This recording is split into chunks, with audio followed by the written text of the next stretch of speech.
At the Gainesville State School, things are not quite like they are at any other high school campus. Here, the students, ages 13 to 19, are all convicted criminals, the most violent teen offenders in the state of Texas. Most of them are from larger cities, Dallas, Fort Worth, Houston, places like that. Most of them are behind not only educationally, but they're also behind developmentally maturity. Usually one or more parent they're incarcerated. A lot of these things have to do with gang situations. A lot of them had already done drugs by the time they're 10 years old. So what we try to do is get them to stop their offense cycle, stop the very second they understand that they're going to make the wrong choice. We redirect them. Theft, burglary, drugs. Quite a few have committed armed robbery or aggravated robbery. There are some that have committed sex crimes. Most of the time it's repetitive behavior. And we hope eventually they redirect themselves. Life at this maximum security facility is anything but normal. Yet if these kids achieve in the classroom and meet the school's strict behavior standards, they can play football, the one thing that provides a brief brush with freedom. They have to be what we call stage 3. Stage 3 criteria is someone that meets their expectations 70 to 80% of the day. They haven't caused continuous problems in the classroom, the dorm, the cafeteria. Now they can play football. I seen it as a way that I could release my energy. And it was a good way to get out that tension on my chest. So that's why I picked it up in the first place. But then after a while, it really motivated me. The chance of getting to smell that popcorn, the chance of seeing a cheerleader, the chance of hearing these people in the stands yelling and screaming and the band's playing and everything else like a football game, and that's what they look forward to. Yet for the Gainesville boys, every game is an away game. Every crowd an away crowd, most with little understanding or compassion. Each experience holds a constant reminder of who they are and what they've done. After suffering through a 2008 season that saw 8 consecutive losses, and after scoring just 14 points all season long while giving up over 300, the Tornadoes traveled to Grapevine to finish their season against private school powerhouse Faith Christian. Faith's coach, Chris Hogan, had a game plan for that night that had nothing to do with football. As soon as I knew Gainesville was in our district, I wonder what that's going to be like. I bet you there's a way to impact them. The outgrowth of that was what would give them the most hope. And so then we had the idea. Hogan sent an email to the entire Faith community, asking fans, students, and parents to do something out of the ordinary. Cheer for Gainesville and make these boys feel like they were their own.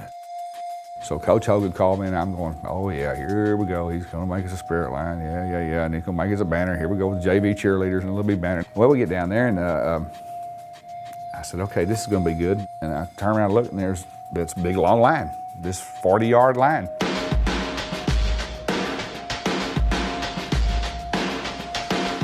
It surprised me. I was going, this is way past amazing. I just seen all them people right there, and I was just shocked, surprised. Then when I found out it was a spirit line, they wanted us to run through it. I mean, I don't know, it was just a good feeling to have. All them people just can't come out there and support us. I figured we were just gonna go around them. I figured it was for the other team. But Coach Williams, he said, run. I said, they're on the right end. They're here for you. Why are they here for us? I said, don't worry about it. Run through that line, crash through that banner, and have fun all night long. That's what it's all about. And we just kept running to the other side, and it like we didn't want to stop. Like it was just like a rush. Like we couldn't stop. After they made the spirit line, they came and sat on our side. I was thinking, like, what are these people doing? For the first time, the boys from Gainesville felt like they were the home team. You saw hope in their eyes when they came out and saw that spirit line, and then confidence every time the fans cheered for them. I think that's the biggest thing that impacted me. I ain't never experienced other parents cheering for other teams. I think it never happened, but it happened that night. It seriously looked like they just won the Super Bowl. They were so happy. They were just so enthusiastic and happy about the way that night had turned out and what had been done for them. It's almost like they didn't have to prove anything. There was such a celebration of them, they begin to think, yeah, we are a team like everybody else.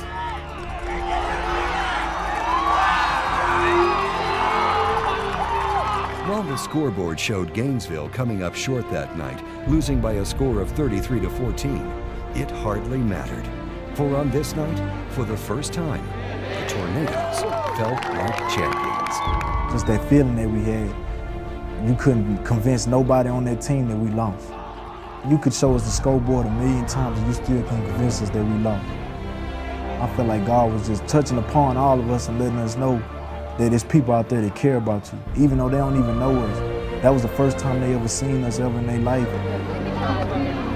What we did in our past, they didn't care about that. They just cared that we was there right then and there, and they wanted to love us like their own kids. It feels good knowing that the people out there that even though they don't even know you, they're gonna care about you.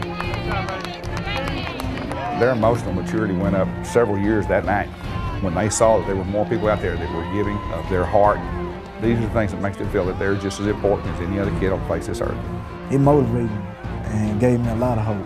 They're willing to help us as long as we're willing to help ourselves. They're willing to give us a second chance as long as we're willing to take the second chance. We could be affirmed in the fact that we really made a difference that night, and I think we can see it's down the road and made a difference.